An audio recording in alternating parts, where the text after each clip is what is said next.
Galwaf nawr ar y lefarwyr y pleidiau i ofyn I cwestiynau'r ysgrifennydd Cabinet, Llyfarydd Plaid Cymru Adam Price. Diolch, Llywydd.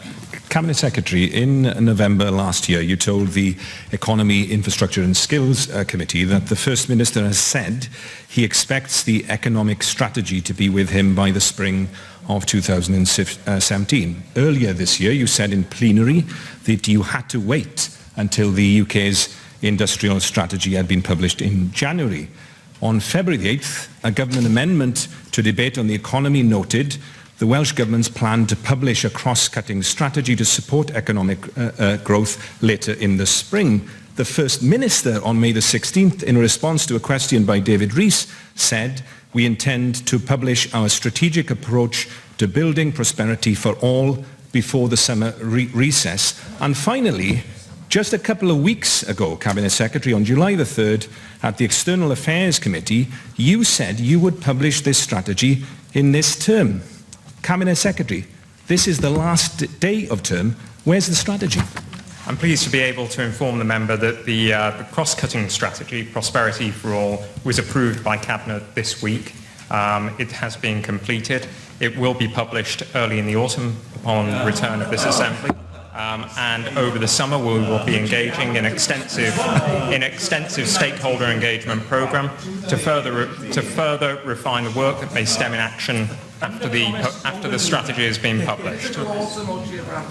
Yes, for the record, members are asking which autumn, which year we're talking about, so maybe the Cabinet Secretary might want to put that on the record. Now, maybe one of the reasons for it being delayed was because you had to rewrite it following the fallout of your decision of the Circuit of Wales. Now, on the 27th of June, Cabinet Secretary, you told the Assembly that you could not have a definitive answer from ONS on the balance sheet issue until after contracts were signed. There was a risk that many months down the line you could find yourself with a project on the balance sheet with all the implications that would have. Now, you've now admitted to me in a written answer that there was an alternative. You could have asked for a provisional ruling from ONS. Why didn't you?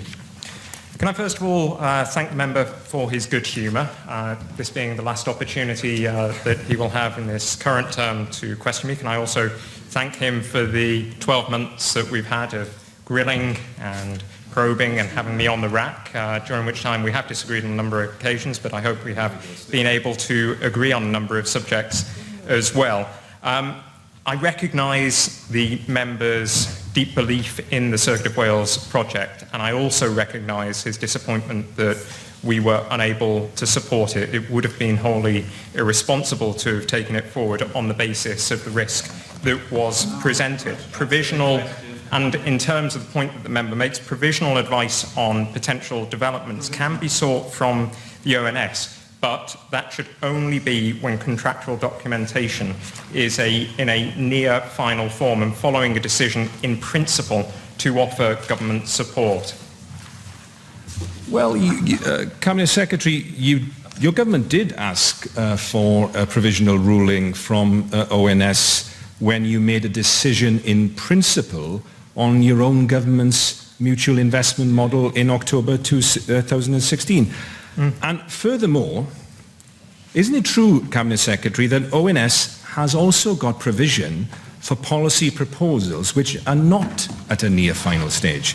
Their classification guidelines, which you yourself referenced in your answer to me, say this: government departments might seek a view on a proposal at an early stage of development. In such cases, ONS will provide provisional advice on the expected classification of the proposal based on information available at the time. So my question to you is this: did you seek and were you given provisional advice on the expected classification of the Circuit of Wales proposal from ONS? And let's be clear, what I'm asking you is not whether you spoke to them and then formed your own view based on what they said, but did you ask them for their provisional advice in the terms set out in their guidelines? And as the Cabinet Secretary invites me to end the scrutiny on a more positive note, can I ask him this one last thing?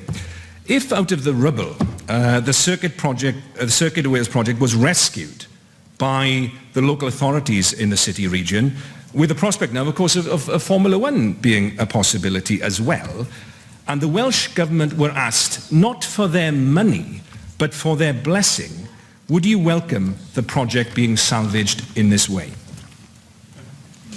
Can I thank the member for his further questions? Of course, the one big question that we're still awaiting an answer for is whether he agrees with our decision that was taken last month. And unfortunately, there is no agreement, which I'm sure indicates that the member would have been content to have signed off the project, only to return here in all likelihood in 6 months' time to tell the chamber that he was having to put on ice more than £300 million of capital programmes, which, as I've said in this chamber before, would amount to 5,000 affordable homes or 10 schools or 1 super hospital. I don't just call that irresponsible. I call that reckless in the extreme. And I hear the leader of UKIP, we're entering the pantomime audition season, is entering the fray from the side. But the point is, he too would have signed off this project in a demonstration of huge irresponsibility. The fact is, we took responsible action on what was a controversial